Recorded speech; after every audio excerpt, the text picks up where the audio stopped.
Simone, to build or not to build a business?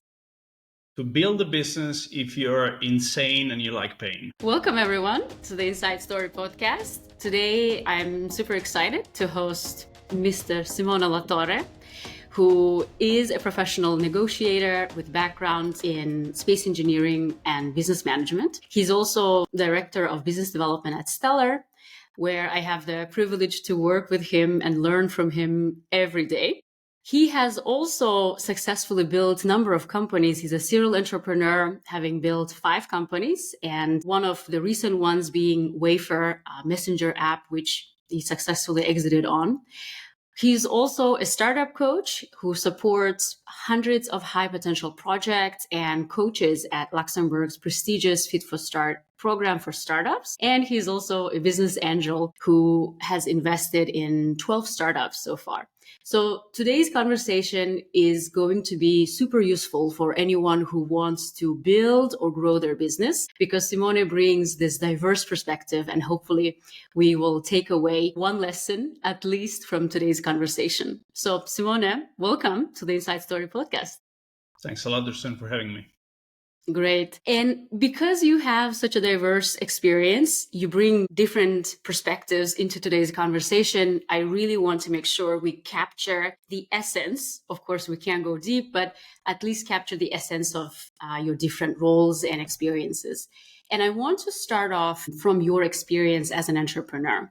As a serial entrepreneur who has built a number of companies, what were some of the main pitfalls, challenges, or traps that you have faced as a founder? So first of all, Dursun, thanks for the question, because generally when people talk to serial entrepreneurs, they always focus on the positives. The right important thing is to actually discuss the negatives, and that's where the growth is, right? So if I had to give you a quick list of the traps, I would say that 2 were the main traps I faced. One was that I had occasions in which the founders, myself and my co-founders, were not entirely aligned. I always advocate for working with at least a co-founder, but you must ensure alignment very early on. And another one, and maybe it's even a nice anecdote to share, is that I had the displeasure of working with unvetted or untrusted collaborators. I can tell you, for example, that I had a company of mine in the past for which I had to halt the funding campaign. It was a Series A stage back then, because an investment advisor who was supporting lining up investors' interest for my upcoming round started distributing counterfeit company documents with my fake signatures on them, and he was receiving investors' money directly into his account as if it was a company account. So I actually found out when a new investor called me asking whether I had received the funds or not. And then from that moment on, sort of like all hell broke loose. So I had to halt the campaign, and we had to really reassess the situation properly. How did you come out of that experience? Because I can only imagine how stressful that might have been, but also very risky for your reputation. Yeah. So on the reputation side, as long as you do things well, and you're surrounding yourself with people that sort of like understand that you're doing things in good faith, I would say that it's fine. On the financial side, I have lost quite a lot of money because of course, in addition to finding the possibility to reimburse these new investors, but also because we halted the campaign, right? So that we had troubles with the salaries of the employees. And so then my co-founder and I decided to put our own money to cover the salary of the employees for a certain amount of time. And so it was quite of a well in terms of money loss, but I mean, it went really well. It gave me a very nice network with investors that actually understood that my side of the story was different than the side of the story of this investment advisor. And so it's good relationships afterwards. I think as long as you come out with strong relationships, and to your point, if you are honest and open, transparent about the whole thing, I think most people are very understanding and they appreciate, right? If you are being open, look, I'm scammed. I've been scammed. I've been cheated on. So here's how I'm going to address this. I think having that kind of openness and clarity, providing that to others, I think it gives them confidence. Well, so given these challenges, which seem quite discouraging, right, for any new founder, knowing that there are these risks involved, if you were to start from scratch today, in today's market, in today's realities, what would you do differently as a founder? I would say that today's market and today's reality is actually not really different from yesterday's market and yesterday's reality in the way I would start. Then the product itself is another story. But I have like a list of 6 things that I can give you that I will always consider now as the reference for starting a business. Number one, for sure, is to ensure to work with at least another co-founder. It's a journey. It's a very solitary journey. Entrepreneurship. You don't want to do it on your own. Have at least another co-founder. I would only focus on B2B solutions rather than B2C ideas. Complete different go-to-market approach, complete different marketing budget requirements, all of that. So I would only focus on B2B solutions. I would certainly obsessively look for customers from day one. It's completely pointless to convince yourself that your idea is great if a customer doesn't sign for it. I would look for investors only when I don't need them, hence a reason to go for a B2B solution because you can make it sustainable with less capital upfront. I would, learning from the previous anecdote, I would never lose control of the funding process. Like everything that has to do with money needs to go on my desk in all of the details possible with the maximum granularity possible. And then the 6th thing is I would hire the best without saving on salaries. The difference between a successful company and a soon bankrupt company is defined exclusively by the quality of the team. Everyone will always tell you that your team is amazing and all of that, but quality comes at a cost, and the company, even if it's a startup, should be very happy to pay for that. These are important things that you are sharing, but also a lot of founders listening to this might feel like it's easy to say than done, right? There are several follow-up questions I have in my mind. One being, when it comes to focusing on B2B and not rushing to raise, I agree with the idea of not rushing to fundraise. But then when you focus on B2B, sometimes the sales cycles are so long.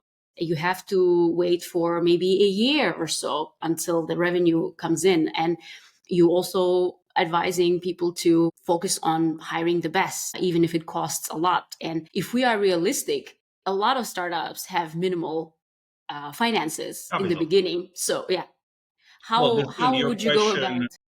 your question was not how to start the best company, but what would I do as a founder if I had to do it again? I would Mm. only do B2B. I will be looking for customers, only investors if I don't need them. My entire list, I don't pretend to make it valid for every B2B business. It's just that I would not start the others' B2B businesses Mm-hmm. if they were not meeting the 6 criteria. I see. And why B2B? What's wrong with focusing on consumers? Consumers requires you a scale, an internal scale, traditionally at least, there are always outliers, of course, but requires you an internal scale and an internal degree of attention that is actually greater than what a startup can have at the very beginning. You can always half bake a product for consumers, but then you will need to have a lot of people supporting on customer relationship and customer success. Post sale support is going to be painful. Marketing for B2C is generally very difficult unless you have a campaign that goes viral so that you have customers coming in without you paying. Well, this happens, it can happen, but it's an outlier, and you don't design a strategy based on the outliers. You design a strategy based on your ability to bring repeat customers with an understandable and understood process. B2C does not allow you to do that without a lot of upfront investment or without viral, therefore unpredictable go-to-market or marketing campaign. Indeed, in today's reality, I think if anything is true, it's the kind of almost like a lottery, right? When you do a marketing campaign, you have kind of 50-50 chances. I feel like that something you put out might go viral or might not even get any reaction. There are a lot of resources, a lot of opportunities, a lot more people online, right? Searching for information and content and products and services, but at the same time, so many more businesses doing pretty much similar thing like you. I would even say that the stats is you have 0.1% that someone watches your content at a scale that makes sense. Mm. And the rest, it just becomes part of the noise on social platforms. Yeah. Well, I could go on and on, but I also wanted to hear your perspective as a startup coach. You have been coaching startups from early stage to scale ups and specifically working also with the Fit for Start program, which is a structured incubator program for startups who are at an early stage of their business. In your work with such early stage founders, what are some of the most common mistakes or even blind spots that you observe and how they can be actually avoided? So one of them was certainly like, again, founders misalignment. I fell into the trap myself, and so that's why I became very proficient in spotting it very early on. So whenever I work with the team of new founders, multiple founders, more than one, I always have an exercise with them so that I ask 5 questions. I ask them to write the answer to these 5 questions, and I'll tell you what they are because I'm sure they're gonna be interesting for the listeners. And I'm going to have them write the answer to this question, and then I'll collect the answer and draw a profile of a company, which is like risk related for what concerns the founder's attitude. And of course, the other founders will not see the answer of the other party, but that's not the point. They could totally disclose it among themselves. It's just that I want to make an exercise that is very, let's say, unbiased. And the 5 questions I always ask to each of them individually is, what would you sell our company for? Meaning, which price would you accept to exit? And you will see completely different answers between the founders. If you were not here, who could be doing your job? So you have a delusion assessment of how important they think they are. What should be your role and who you should report to? That is a question that also allows you to see whether they have desires to then take the leadership at some point, or if they think that there is an horizontal hierarchy rather than a pyramidal structure. The fourth would be very important. How many months can you work for the company without being paid? How many months would you accept that? There's going to be a moment in which someone will ask you to work for free. Let's agree up front how many months that's going to be. And then the fifth question is, where do you see this company in 5 years? And you will see a complete divergence of answers. It's nearly impossible that even just two co-founders will pick the same. And then what I always recommend is a very deep workshop across even multiple sessions to make sure that there is a complete alignment on the answer. So that then when repeating this exercise, the answers are coherent and cohesive.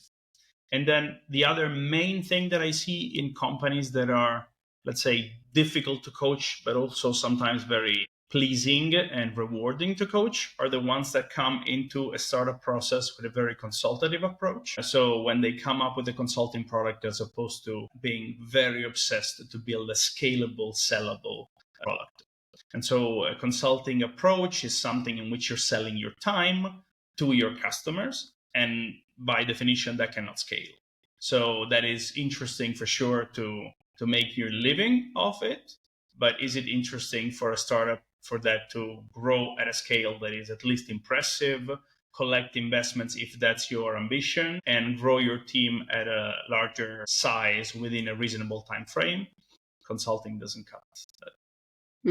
But then also I think in today's business realities is that a lot of product focused companies are actually also adding this consultative, service based, educational, right, kind of angle to it as well. So I feel like, I don't know if you agree, I feel like there is a trend, not just provide a product, but actually educate your audience, your customers, provide them kind of consultative services, if you will, right? Advising them which of the products might be a good fit and so on. So do you see this kind of, is this important that founders also focus not just building a product, but also focusing on almost kind of holistic experience to their customers, where customers want to stay, want to come back because they are really like taken care of? Sure.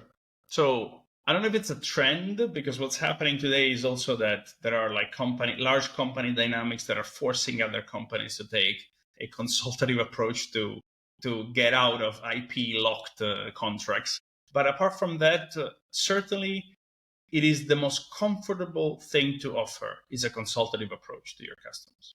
The most comfortable thing, because you're holding hands with your customers until the customers is fully evangelized. let's say. And I do not disagree with an angle of a company taking care of that. Also because I generally really like fully managed solutions.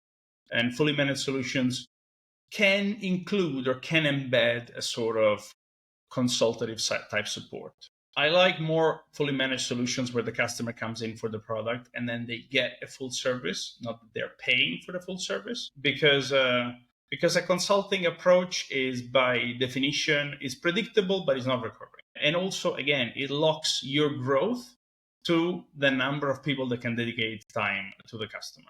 So I prefer having, for high tier customers, a better sort of like hand-holding approach, as opposed to have for every customer the fact that first they need to do 2 months of conversation with me, and then they need to change one of their internal processes, and only then they can sign for a contract.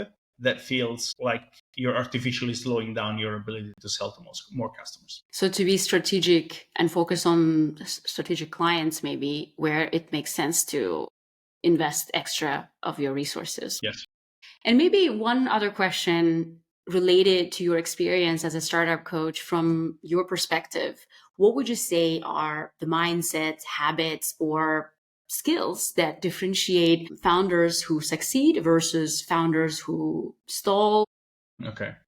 So I would say the successful founders, and then we can debate on what the definition of success, but successful founders have 3 traits.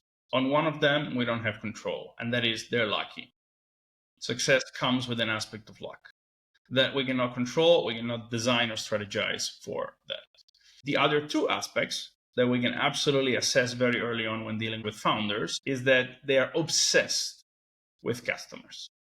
So fast service, professional interactions, clear understanding of the pain points of the customer, like pure obsession. And the third trait is that those founders, the ones that actually succeed, are the ones that do not feel scared of pivoting. A lot of founders come in with their own idea. I've almost never seen, maybe I've seen it only once, a company in my life, and I assessed 200 of them a year that actually didn't have to pivot within the first year of operation. So for me, having a founder that would not pivot at all, or would not even accept or consider the fact that he could leave his idea or her idea on the side to work on a new thing or a different pivot. If that founder is not capable of doing that or assessing that, then that founder I wouldn't back. I'll be happy to coach, but not to back if I had to wear my investment hat at that point. Interesting. So maybe to ask then, in terms of your coaching experience, can you share a coaching moment or transformation you witnessed in founder that really stuck with you? What shifted for that founder? Okay, so I'll take an example in which a transformation happened, but it wasn't complete. And so there was a back walk, like it reverted back to the original position, and it ended up not working. So, of course, without making names, a founder was very defensive of its company positioning. Then we went through coaching sessions, very structured one, and we had uncovered that his solution was not responding to the real customer needs. In fact, the customer didn't even have a pain point. It was not even just responding to specific needs, just no pain, existing, no pain, no deal. So what we've done is that we modeled a pivot. We designed the execution of that pivot together. We went to confirm it with early customers. We got very good response from the customer. Even 2 contracts signed, if I remember correctly. Yet after 4 months overall, the founder got back to his original idea because he was really in love with it. And so he had spent a lot of time working on it. And so he told me that for him, abandoning it was a big sunk cost. So he wasn't ready to do that. Now, the problem is that looking at the sunk cost is a trap, because a sunk cost is like it doesn't let you move forward even when the path is completely light before you. In other words, sort of like what I told him is that who cares what you did to get here? It completely doesn't matter. What matters is what you'll start doing today and from today onward. But he decided to stick with his company, and now 2.5 months later, he shut down. Very unfortunate. I've heard the saying, don't fall in love with your idea, but rather fall in love with the problem. Because if there is a problem, likely someone is willing to pay to fix it, right? What would you recommend then if someone, let's say an aspiring entrepreneur, wants to start a business and maybe they have a couple ideas? How do they go about figuring out which of the ideas are worth pursuing, knowing that this is a real problem and there is a real need? So already the fact that they have an idea without knowing whether there is a problem, I think it's a dead in the water starting point. Like, you should not start from the solution. You should start from the problem. So if we assume that the founder in this example has enough understanding of a specific market, vertical or niche or segment, call it however you want, and understands that there is a problem because he has lived it on his own skin, it can interview other colleagues that were in their same situation, it can interview decision makers, and the problem actually exists, and then that founder goes to the drawing board and thinks about how to solve it, then we're already starting in a better way. Now, if your question is what happens if they come up with two ideas rather than one, I would always use the approach of communicate first, build later. So go to companies that have told you that they have that problem, show them what's going to be the solution, do it in Photoshop, do a fake press release, whatever you want to do, like build as if it existed, but don't deliver it to the customer.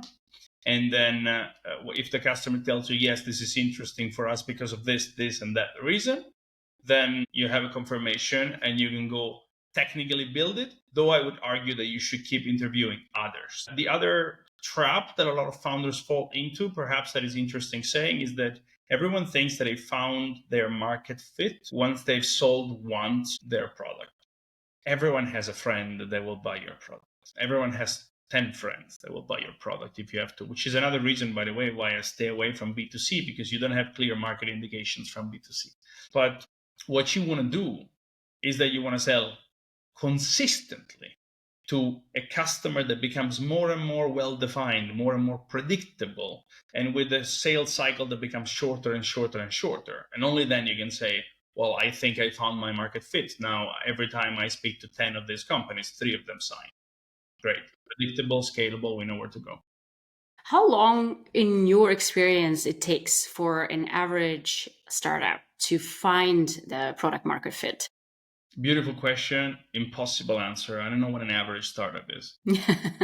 So companies in the space or health tech domains, it may take them 7 years.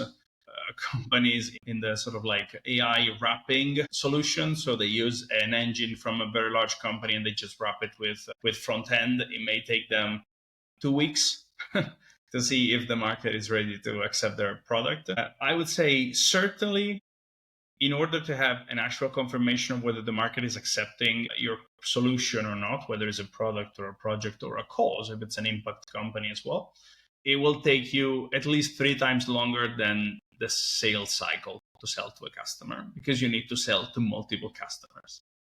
So that's maybe the only generic answer I would tell you. No matter what their sales cycle length is, 3 times that length is what tells you whether the market actually needs you or not. And I guess most startups, to your point, take a shorter period, right? They sign maybe one paying customer. They just sign the first, or often they don't even sign. They just sign an LOI and they're like, oh, I found the customer. You found the customer once you consistently get money in the bank account. Till then, it's a monopoly game. Yeah, I think this is so important to make sure that business can survive and thrive in the long term. And one other thing that I just wanted maybe kind of to emphasize, I like the fact that you differentiated between coming up with business ideas versus coming up with business problems that you could solve. And I think this is such a great maybe advice to myself, but also other entrepreneurs, is that focus on problems. Where do you see problems? What kind of problems do you see? How many people are struggling with it? How important is that problem? Is it so painful that people want to pay to fix it, right? Because I think oftentimes we fall into the trap of our own assumptions, right? Oh, I think this problem exists. I think there are enough number of people wanting to solve it, and I think they are willing to pay. And to your point, also working with consumers, one difficulty is people don't often know what they want. And when you ask them, I'm building this product, would you buy? Most likely, most people will say yes. But then when it comes down to actually providing their credit card details, very few will follow through. Correct. Great. Thank you so much for that. And maybe now we can shift to your another role, which is your role as an investor. You are a business angel. You've invested in 12 or so companies, some of which I know, some of which I interviewed on the podcast. So it would be great to see how you decide to invest, right? Because you have been founder yourself. You have coached founders, because I think these two experiences give you very unique perspective when it comes to actually evaluating a startup to invest or not to invest. So when evaluating a startup for investment, what specific criteria you prioritize, and how do you think in terms of risk versus potential? Because startups are very, very risky, right?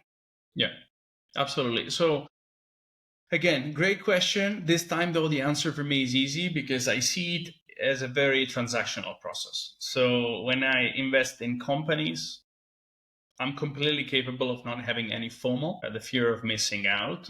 So I'm a strong believer of the typical say, which is like a good deal is like a bus, so there's always the next one coming. So I don't have any FOMO when dealing with investment. I also don't have the ability to move so much capital. I do a typical, like I can tell you that typically every year I invest 100,000 euros. So whether it's one investment of 100K, four investments of 25K, of two of them of 50K, right? And I always use 5 criteria to assess. No matter what the product is, I absolutely don't care what the product or the project or the solution or the service of the company is. Zero level of care. The reason why I don't care at all is because I know that 6 months later in the process it will change. Every startup statistically viewed, so I don't care what your idea is. I just care of investing in companies that are multi-founders, never single founder, in companies that have fully understood the customer pain. So there must be a proven customer pain. I don't care what's the solution, but the problem has to exist and it has to be big. Third point is that I care of founders that are laser focused on their business. Founders that are saying, I'm doing this, this, and that, or founders that will not do any of the three well. Fourth, I care of founders and companies that are obsessed with reaching the market fast and quantitatively obsessed by the metrics so that they can optimize for scale. I don't care that you make 10,000 this month or 30,000 this month or 100,000 this month. I care of knowing, good to know, happy with that, but I care of knowing how you make 1 million per month in 3 years from now. And so that doesn't happen unless you have a real mindset for scale optimization. And then the fifth and last parameter, it's more of an egoistic thing, which is like, do I have someone in my network so that I can bring, while making less than 3 phone calls, can I bring to this startup a customer or solve the current challenge that this startup has by making less than 3 phone calls? If the answer is yes to all of this, then I'll be happy to invest in the company. So as I understand, you want to also support the startups, right? Because it's not just that you are putting your money, but you also trying to contribute towards making sure that the startup survives and thrives. Of course, there's a financial benefit for you, but it's nice to know that, right? I think this is so important that investors don't just bring money. I think money maybe even is less important than maybe the network that they bring. And maybe to follow up, so you've mentioned 5 points. Do you have to have yeses to all of these 5, or majority should be 5, All of them. or all of them? All of them. If everything is good, but you're a single founder, you'll probably succeed, but I will not be an angel investor in that company. I've seen it. I've seen a lot of those scenarios in which everything is great, it's going great, and then at some point things are no longer so great. A founder must have someone around that has the full understanding of the process and the same level of involvement, the same level of risk. Because only if the founders have similar or identical level of risk, they can take decisions starting from the same starting point, right? So, the say we're all on the same boat is not true. Typically, we're all in the same storm, but we're all on very different boats. And for founders, I need them to be on the same boat. So they must be risking the same. They must be having the same level of exposure. And then I know that they will together challenge each other to get a decision that will take them out of the storm. Interesting. Yeah. I think this is so important, but also so difficult. I interviewed several founders on this podcast where they have started building a business with a co-founder, and everything, started off very kind of smoothly, productively, right? And then they reached the point where divergences started happening. And so it is very, very difficult to pick the person you want to build a business with, right? It's almost like picking a life partner, right? Because you spend so much time, they know so much about you, or at least they should know, right? What you think, where do you see the company grow and go? And to your point, in the initial point when you were saying, answering the five Yes. questions, right? Having Align the synergy. Yeah, exactly. So it's very difficult. Do you have any maybe advice in terms of how can founders, single founders, maybe they've started a business on their own, but now they're thinking, should they bring on a co-founder? What is the effective way to find, evaluate a founder that you want to be Sure. attached? Yeah, that you have to be married with. Yeah. So certainly, I would say you have to pick someone whom you trust. Can you pick a person you just met at an event? Yes. Will that last? Statistically, no. So you need to find someone who you trust, or at least whom you're willing to put in the effort so that you can develop trust in that person, and vice versa, that person trusting in you. Also, it has to be someone that is, if not completely complementary, at least heavily complementary to what your skills are. Unless your company is about just, I don't know, selling candies, you don't want to have just two people that know how to sell candies very well. You want to have someone that knows how to make them, how to optimize, how the supply chain works, and all of that, right? So you want to build complementarity. You also have to do, because in your question, you're asking me if someone starting alone and then bringing someone, right?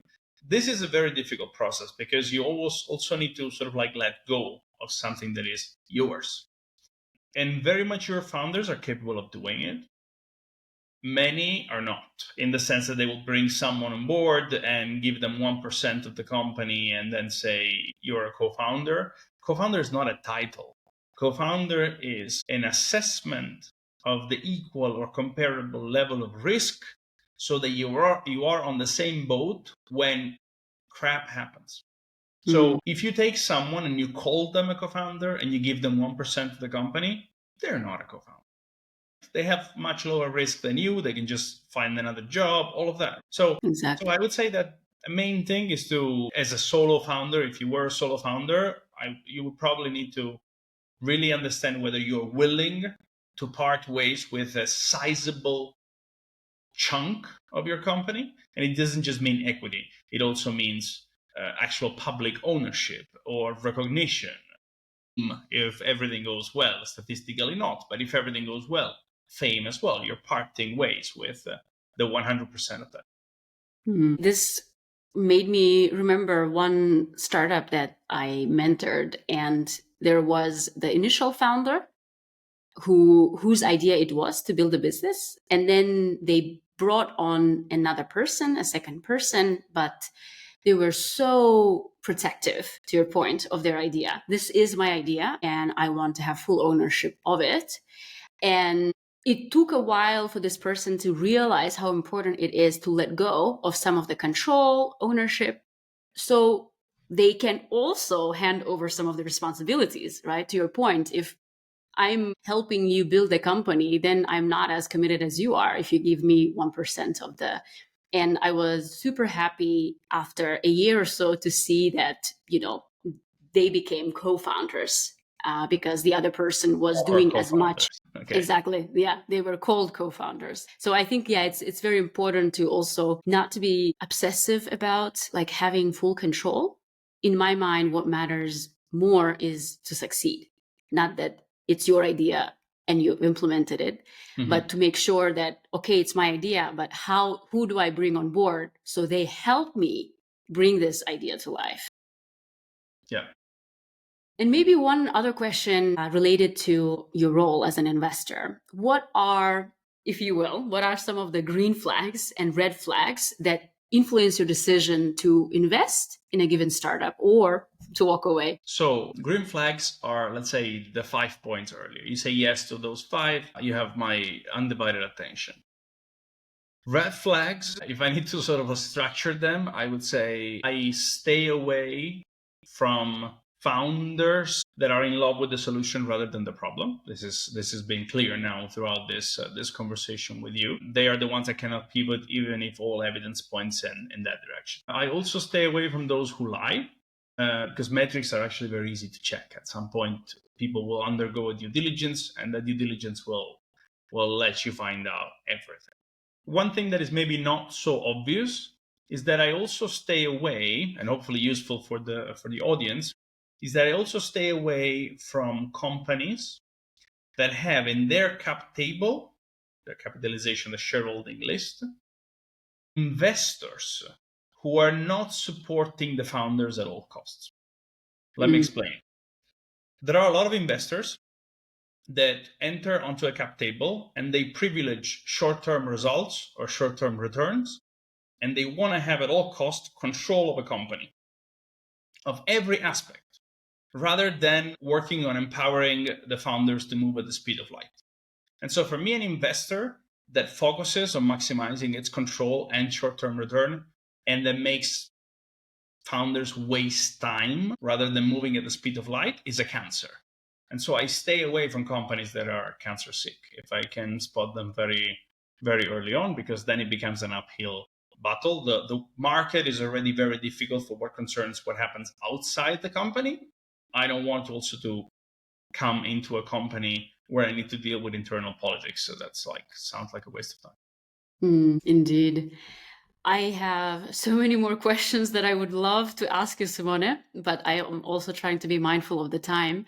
But there's one, maybe to kind of wrap up our conversation, I wanted to ask you now, based on what you have shared with us, based on your lived experiences so far, what excites you the most about the future of entrepreneurship? And what should today's founders be paying close attention to? Nice. So what excites me the most is actually the same thing where founders should pay attention to, which is that everything is becoming very simple to do. Everything is being commoditized, right?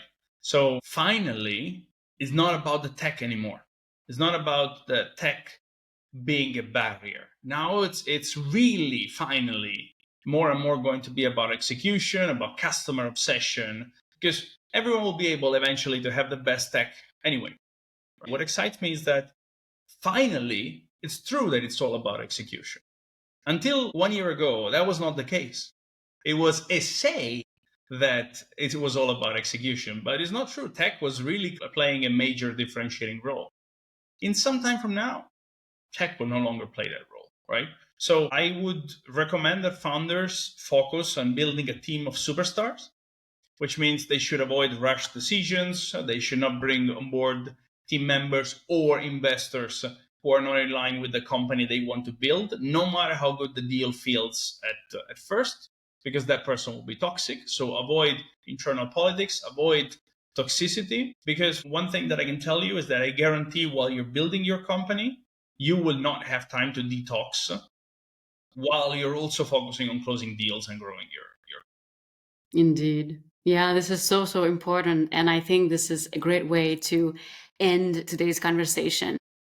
Learned a lot from your diverse experiences and perspectives. Thank you so much for coming on the Inside Story podcast to share your diverse stories.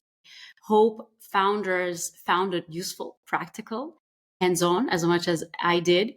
It was very insightful and wide-ranging conversation, and we touched upon on so many important topics, right? But we unfortunately only scratched the surface, right? There is a lot to discuss there. And so I appreciate your time, Simone. Thank you so much. Thank you for having me there soon.